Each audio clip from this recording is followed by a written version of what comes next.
Hi, it's Rachel, and welcome to another book talk. Today we're going to talk about the art of creation in Mary Shelley. First, we're going to talk about her book Frankenstein and one of my favorite biographies by Lita Judge, which is entitled Mary's Monster.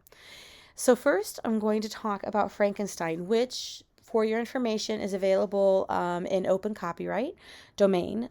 So, you can just read this for free online. The copy that I am using is from, I believe, Gallery 13. I just ordered this one because I am a fan of the illustrator, Bernie Wrightson. He is simply brilliant. And he has done work on shows as well as in other books. So let me just give you an example of his illustrations. Yep, you can see it okay. And this is the 1830s edition that was done by Mary Shelley, not the first one that came out in 1819. So one of the things I do want to say is it's not written for young adults. Young adult literature really didn't come about until later in the 1800s. Louisa May Alcott's credited for doing the first works intended for young adults with Little Women. And I did, however, read this the summer of my senior year. It's often taught in high school. And when it comes to reading this, it's not for everybody. And I say that because it was published in 1819. It is very descriptive. It's written like with epistles, with letters. You can kind of see right here, which means you're not going to have dialogue. Okay. Sure, you're going to get access to people's thoughts and so forth, but it's going to be in a different way. So let me give you an example. Nothing is more painful to the human mind than after the feelings have been worked up by a quick succession of events, the dead calmness of inaction and certainty which follows, and deprives the soul both of hope and fear. For those of you who need a little translation from the wordiness, this is Victor Frankenstein speaking. Victor is the doctor. Many of us confuse the monster with Frankenstein, the creature. The monster is never given a name. So what he is saying here is that nothing is more disturbing to us as individuals than when we have a quick succession of events that are just tragic, traumatic, right? And then suddenly it's over and you're sitting here and everything within your soul is just emptied, right? All the fear that you may have felt, all the hope that you may have felt is just gone. And all that is left behind is just dead calmness. I think that's something that many of us can relate to, that feeling, where it's just one thing after another and you're hoping, you're afraid, whatever the feelings might be, and that's what's left behind. So I'm not going to discuss in detail the story of Frankenstein because I think it's one that is quite well known. But I do want to say that in regards to it, Mary Wollstonecraft Shelley wrote this when was published, I should say, in 1819 when she was 19 years old. She initially came up with the idea when she was 18. And I want to say that to let you guys know that if you are a young adult and you are watching this, your ideas matter. So consider that. Whatever it is you are thinking, don't dismiss it as you are too young. They matter. Secondly, although this is descriptive, some of the reason why this turns off people is that they expect it to be very gory.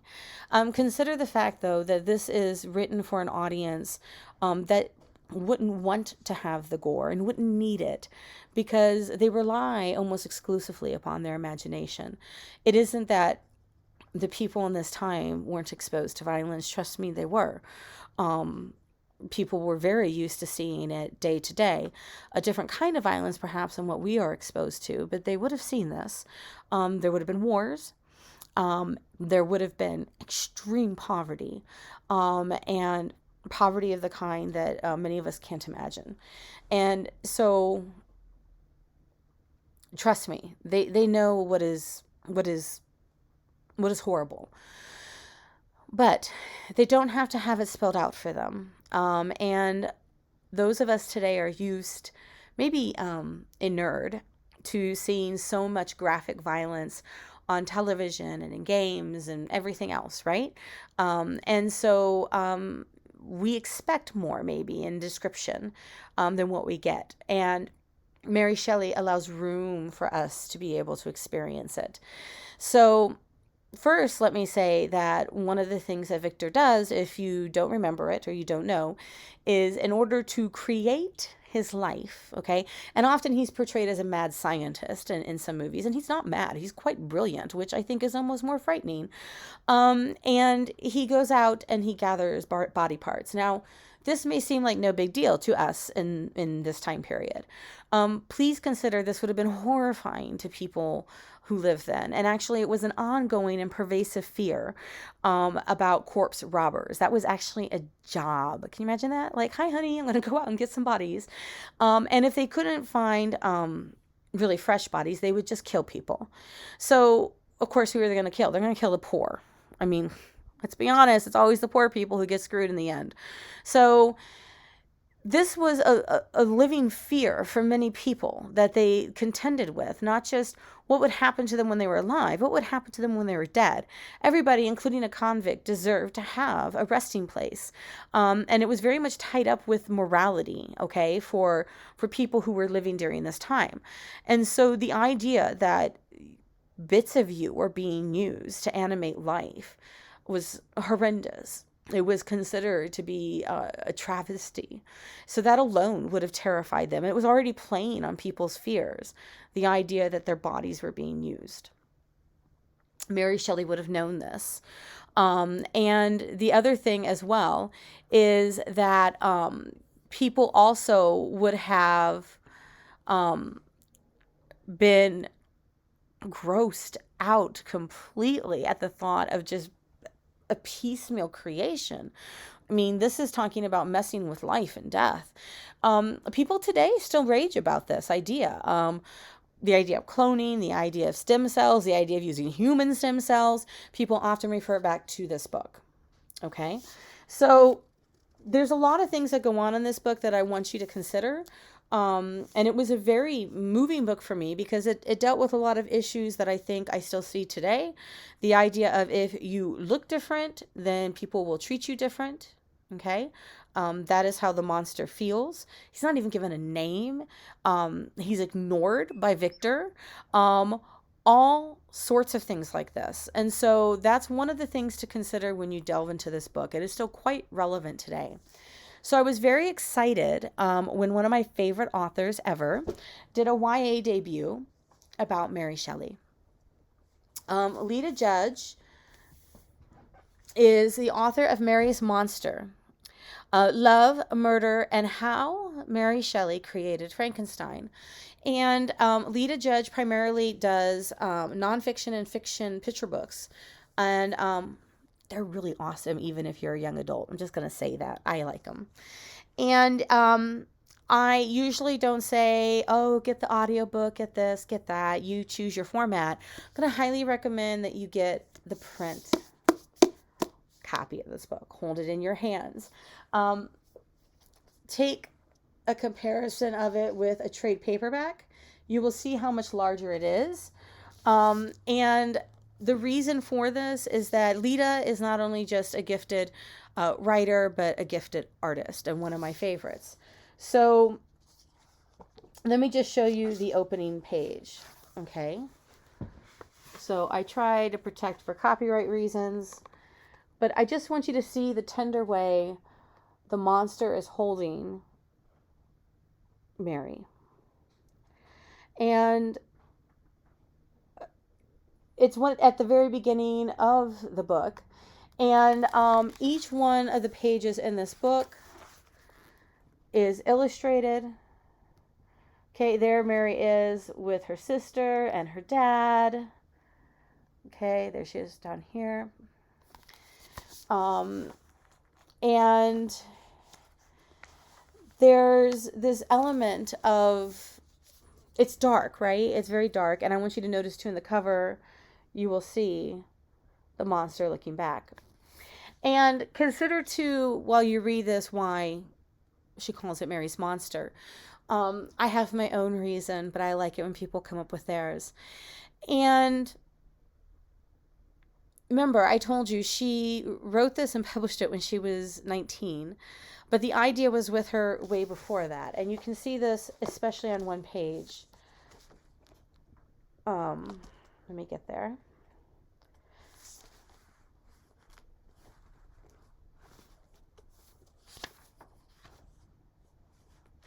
So it's just called, this poem is called I Write.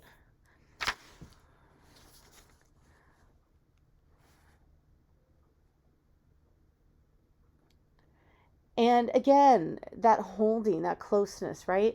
And in the beginning poem, I don't like to share too much copyrighted material, but in the beginning poem, the monster speaks for her and says, I am, he says that he is created. Not created, he uses a different word, but that's okay because I'm not trying to say verbatim. And there is something about that closeness, right? About holding on to it. And so let me give you a little bit background. I want you to read this book, so I'm not going to tell you too much. It is written in verse, which makes it feel like a very quick read. But right when I finished it, I had to read it again. One of the things that I love about Mary Wollstonecraft, for those of you who don't know, her mother was one of the very first feminists that we acknowledge, mostly because she has writing and we can look back on it. And she wrote A Vindication of the Rights of Women. And her husband, and I say this it's strange because most men wouldn't be like, yeah, my wife's a feminist and no other guy has one of those. And he was supportive. He was very supportive of this. In fact, when she died shortly after Mary was born, he made sure that both of their daughters had a very unconventional upbringing. In fact, he had said to a friend, I want her to be a cynic. Like, I want her to be a political radical. And, be careful what you ask for because that's what you're going to get. And so you have here a very strong and independent woman. I'm going to tell you right now, those did not really exist in the early 1800s. And so, by the time she is with Percy, I'm not going to give you too many details, but they basically traveled around. And so you may think that it's really hard to spill the tea, right? It's really hard to have some chisme, some gossip, right, during this time period because there's no phones. Let me tell you something. They knew how to create the tea, and then they spilled it all over Europe. And they were like, people were like this when they'd walk by. That's them. That's them. I heard this. I mean, that's seriously how it was. And when it comes to, and I always caution my students about like, don't compare like the author to their book and this sort of thing. But one of the things that was always powerful to me about Frankenstein is the fact that the feelings felt so raw. I always felt for the monster. And I did. I don't care that he killed people. I felt for him because I honestly could tap into those emotions of loneliness, of isolation, of people looking at you and saying, no, I don't see your humanity because you are too different. And I strongly feel like the way that Lita Judge communicates who Mary was in this book helps you to understand those feelings, right? And I'm not saying that this equals this, but I'm saying I felt that way. I felt like by the time I was done with this, I wanted to sit down with Mary Wollstonecraft Shelley and have some tea, but I'm a couple centuries too late. She was a remarkable human being, a brilliant human being. I wish I could say, I don't care what you think. as much as she did. And I don't know if she really didn't care what people thought, but she was still able to live the life that she had wanted to live with passion and with love in a way that I still hope to do. And just a remarkably fascinating human being. And the other thing that I really love, and I showed you the monster, right, as she began to write, is there are times where you will see parts of the monster if you look closely in the book, which is why I really wanted to show you, right? I really wanted to show you some of the pages. Let me see if I can get to another one too. Because there are times where it feels like the monster is there, but you can only see if you look very closely. And it feels like how an idea is. I know for some people, it's like an idea, and it's true, an idea may just like pop, right? Like suddenly you have an idea and it pops, but it needs time to develop, okay? So here's one of the pages I'm talking about, all right? And you see that, right? You see the eye. Yeah. Yeah, and this is before she starts to write, right? But it's there. And it's a feeling. And I felt very much like this was an insight into how people create, right? It's that spark. Right? Like, spark of life, right? But no, I really do feel like sometimes that's how it evolves.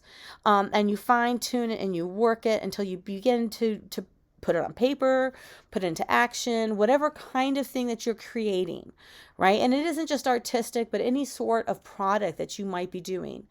And so even after you're done, it's there, right? It's become a part of who you are right in here. And so that was one of the things I took from this. I have no idea if that was Lita Judge's intention, but that was something I took from it that I truly value. But that's why I recommend the book. Like I said, I really recommend the book because there's so many beautiful, beautiful details that you can look at closely. Okay. As a note, in the back of the book, there are so much there's so much detail. Like if you want to know, wait, what happened to so and so, she's got that. What became of them? Sources. Okay. I also love this. What were they reading?